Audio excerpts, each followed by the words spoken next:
Training camp is here. From Pete Carroll and Ashton Genty to the questions surrounding Christian Wilkins and his release. We got you covered on all things silver and black. Cue the music. Sin City Beat starts right now. From Las Vegas, this is Sin City Beat. Hello and thank you for joining us here on Sin City Beat. I'm your host, Mike Davis.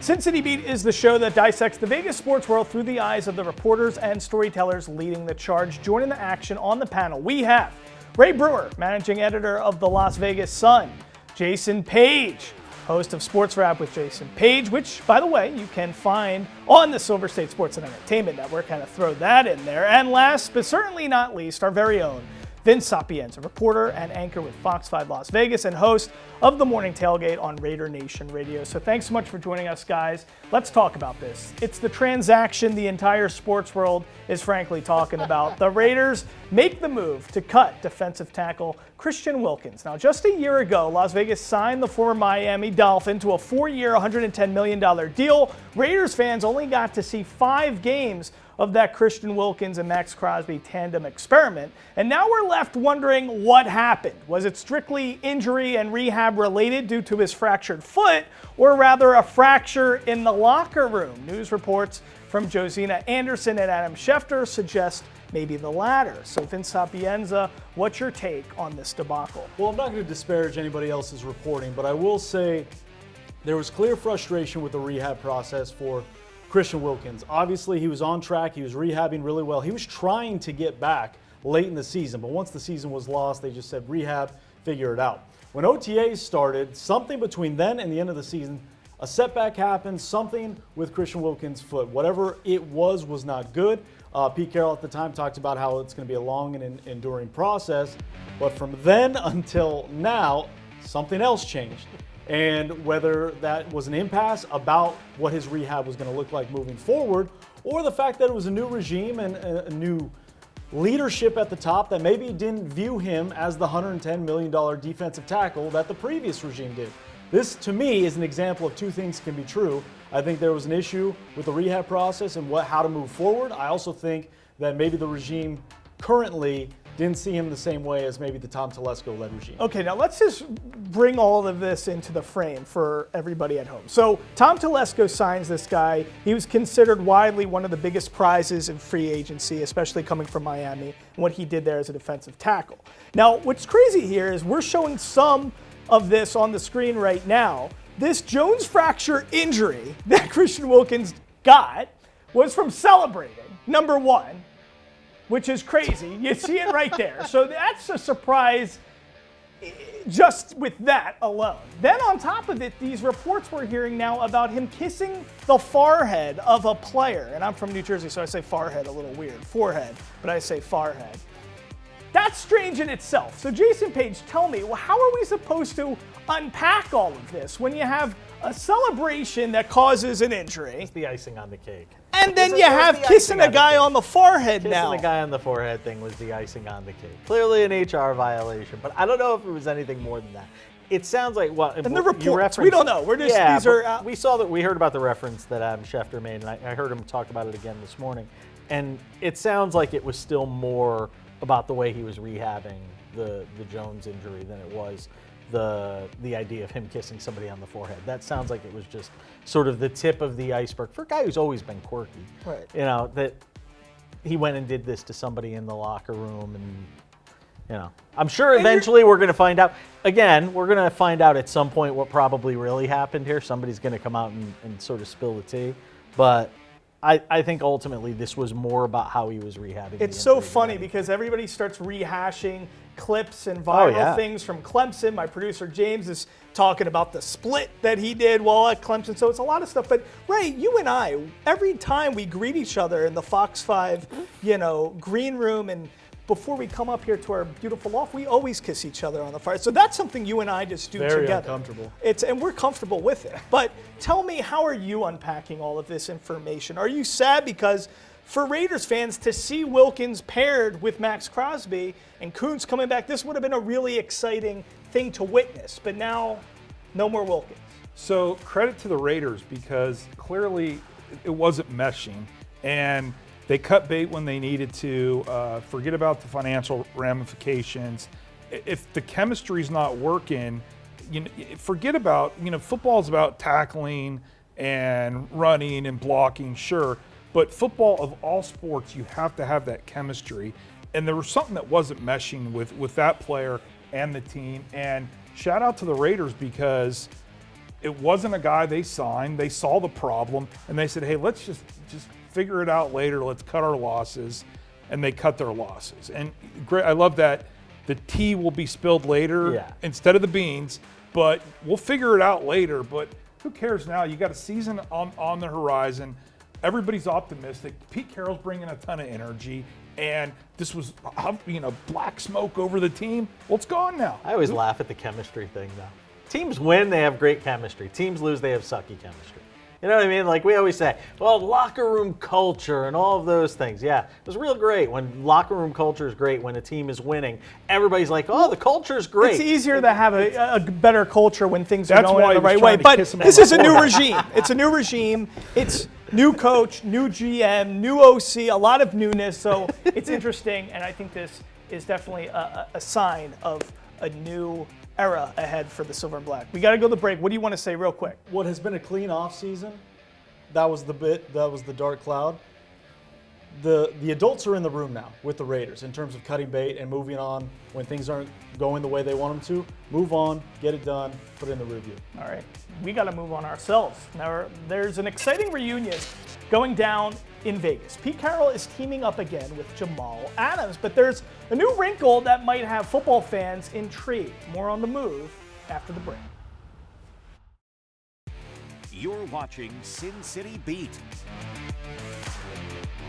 Jamal Adams is making more than just the move to Vegas. The 29-year-old safety from LSU is reuniting with the coach who traded for him in 2020, but this time he won't be playing in the secondary. This time Adams will be lining up at will linebacker. Carroll said about the move, and Adams, his style of play is so suitable for what we're trying to do here about being aggressive and tough. So Jason Page, what do you think about this move? Do you think Adams can reignite his career here in Vegas? Because of recent, he's with the Titans. He kind of fell off a little bit. Do you think this is going to be exactly what he needs, pairing up again with Carroll? I just wonder what the expectations are inside that locker room.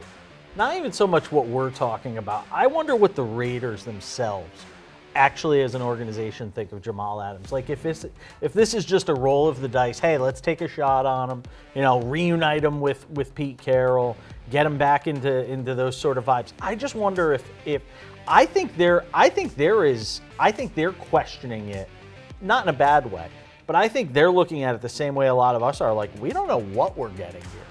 And that's kind of the way I feel about it. I don't know what to expect from him this year. I really don't. It's interesting because I hate to say it because I know it's a terrible answer to give in a sports radio or sports talk debate is I don't know. But I really don't know what you're going to see out of him based on what we've seen the last couple of years. Well, I like this dude. He's a little different him. than a traditional secondary guy who's a ball hawk. He's more downhill. As we see right there, I got to actually meet him on draft night, one of the best dressed players, I should say, at the draft there. But he was drafted by the Jets, and he, Vince, automatically he became kind of like that downhill, trying to stop the run in the backfield kind of guy, pressure on the quarterback, physical safety. So his talents, do you think they really lend itself to this new thing? You were telling me in the back office you think he's almost going to be an edge. Well, if we turn back the clock a little bit, what was Jamal Adams really good at during his Pro Bowl years and his All-Pro years? He was really good at attacking the quarterback. He was really good at coming off the edge, blitzing from that safety spot, run stuffer, and I think he's going to do all those same things here. Look, his biggest issue the last couple of years hasn't necessarily been a talent issue. It's been injuries. He just hasn't been able to stay healthy. Obviously, that's an important piece to any professional player, but Pete Carroll is banking on the player. Pete Carroll's in the relationship business, and you can see it with the first acquisition of Geno Smith.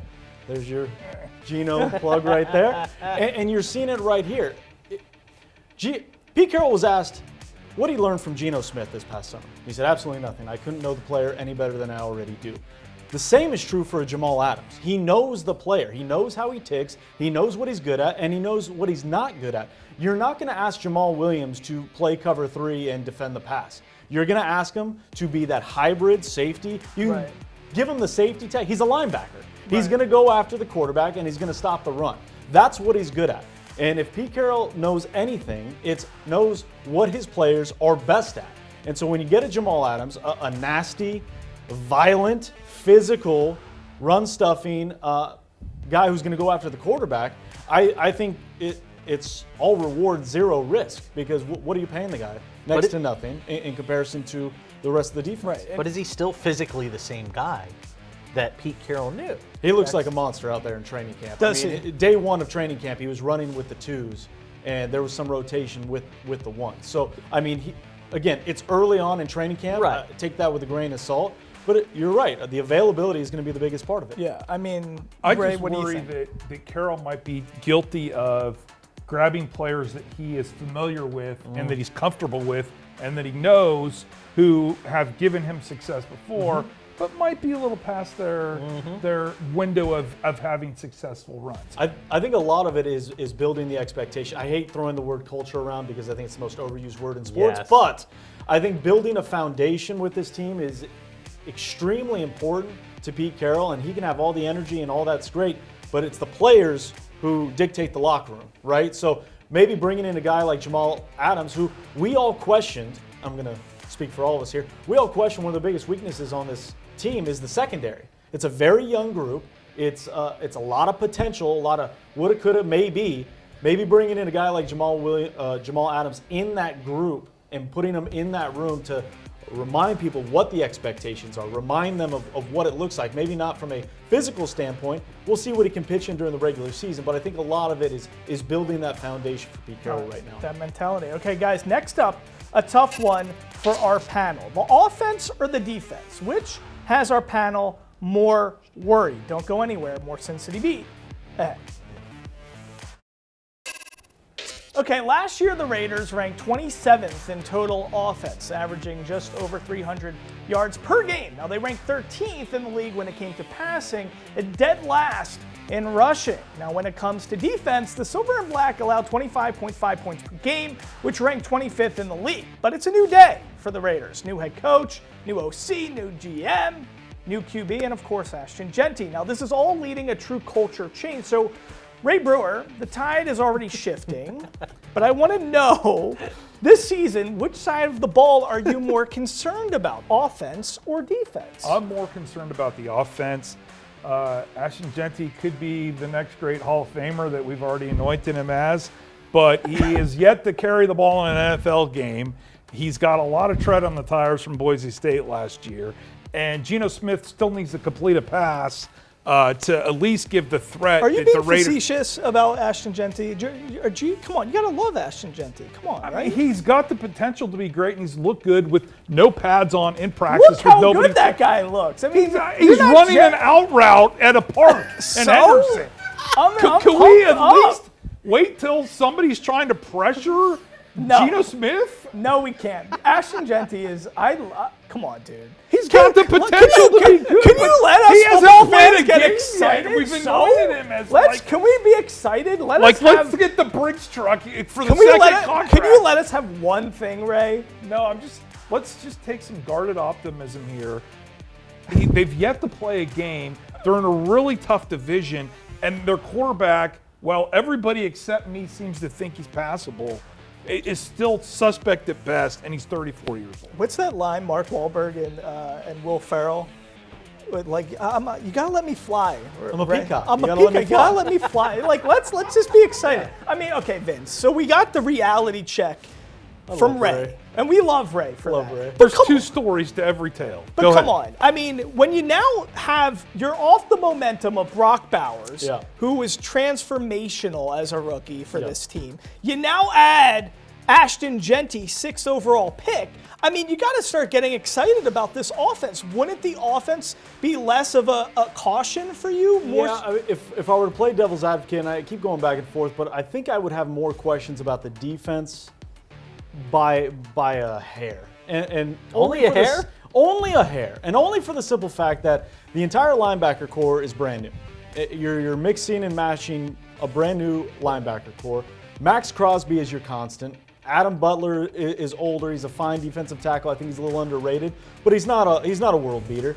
You're banking on Malcolm Kuntz to come back from what he was a year and a half ago. You're expecting big jumps out of a Jonah Laulu, a Vegas kid. You're expecting Tyree Wilson to take that next step and be a difference maker, especially with no Christian Wilkins now and that potential being Or he gone. could just be a bust. You know, Jeremy Chin, the big ticket free agent for the Raiders, is somewhat of an unknown, even though he's looked really good early on in training camp in terms of what they've been able to do. Isaiah Polamalu is still very young. The corners are very unknown. So there's a lot more question marks on the defensive side for me in terms of how it will all come together compared to the offensive side where you know what you're getting of Brock Bowers. Regardless of what you think of the ceiling of Geno Smith, he won the 6 most games in the last 3 years. He's the 3rd most accurate quarterback in the last 3 years. There's a floor there that you know you're getting. 100%. Plus, Yes. you're getting Chip Kelly, who knows how to run an offense and is coming off a national champ. Whoa! What is he just won an He was on your side for a second. Chip Then he Well, I left. mean, okay, this guy knows football. He just came off a national championship at Ohio State. You don't like Chip Kelly? I've never been a Chip Kelly guy. From his first go around in the NFL, it's kind of hard to be I'm just saying. Okay, so what do you? What your question? Look, mark? my Where are question. your My question. concerns? Listen, my question mark is certainly. I'm with him, and I don't think it's by a hair. I think it's the defense. I think with this offense with Genty, you're not going to have to ask Geno Smith. I'm not anointing him a Hall of Famer, but I think you're going to be able to get enough out of Genty that you're not going to have to rely so heavily on Geno Smith. I love what Genty. Are you a brings to Geno the table, Smith but guy? for all the reasons, but I've always been a Geno Smith. You guy. are. Absolutely. What am I Get him missing? out of get him. Listen, the second you got him out of New York with the Jets, you saw that Geno Smith is a competent, capable quarterback. I'm not saying he's going to win you a Super Bowl. I don't think anybody's saying that he's going to win you a Super Bowl. But think about what you've had here over the last several years, and you look at Geno Smith and you'll say it's an upgrade. I'm just looking into Ray's beautiful, gorgeous eyes. What do you have against Geno? And I'm just. Do you remember when we watched the draft together at Yes, Joe's? yes. And everybody's just in unison. Oh my God, we got Ashton Genty, and Ray's just like zero react. Like, hey, come on, Ray, get excited about Ashton Genty. All right, listen, we got to go to the break, but of course we can't do this whole show without talking more about number 2. Look at that, Ray. How gorgeous Ray is wanted. that? I mean, the 6th overall pick of the draft. Rookie running back Ashton Genty. Just how big are the expectations? We're going to talk about that next. Welcome back to Sin City Beat. Ashton Genty. His accolades are well documented. Heisman runner-up, 27 yards short of breaking Barry Sanders' rushing record in NCAA football. But just how high are these expectations for him? Is it Rookie of the Year or bust for Ashton Genty? So Vince, what's the benchmark for Genty this season? I just want to say this to our audience. The last rookie to win Offensive Rookie of the Year or Offensive Player of the Year for a rookie was Saquon Barkley, 2018 with the Giants, rushed for about 1,300 yards, 11 touchdowns. Do you think that's... And that was not a good offense either, No. as many remember. But do you think is Ashton going to be in that vicinity, or is No, he... I've been on record. I would say 1,300 yards, 10 touchdowns. That's for his total yardage for the season, 1,300 yards, 10 touchdowns. If you go back to Kenneth Walker in Seattle, his rookie year, the last highest draft pick from a running back under Pete Carroll, it was Kenneth Walker, and he ran for 1,100 yards and 9 touchdowns. He was second in Offensive Rookie of the Year. That was a very porous offensive line in Seattle at that time. I believe that Ashton Genty is a tier, if not 2 higher than the ilk of what Kenneth Walker was when he came out of college. I think he is the real deal. So anything less than 1,000 yards, I think, would be a surprise to me in his rookie year. Chip Kelly and Pete Carroll, all they want to do is run the ball. Everybody thinks Chip Kelly's this passing, creative finesse. If you go back and look at all his years, his first year in Philly, LaShawn McCoy had a career year with 1,600 yards rushing. They ran the ball over 350 times that year under Chip Kelly.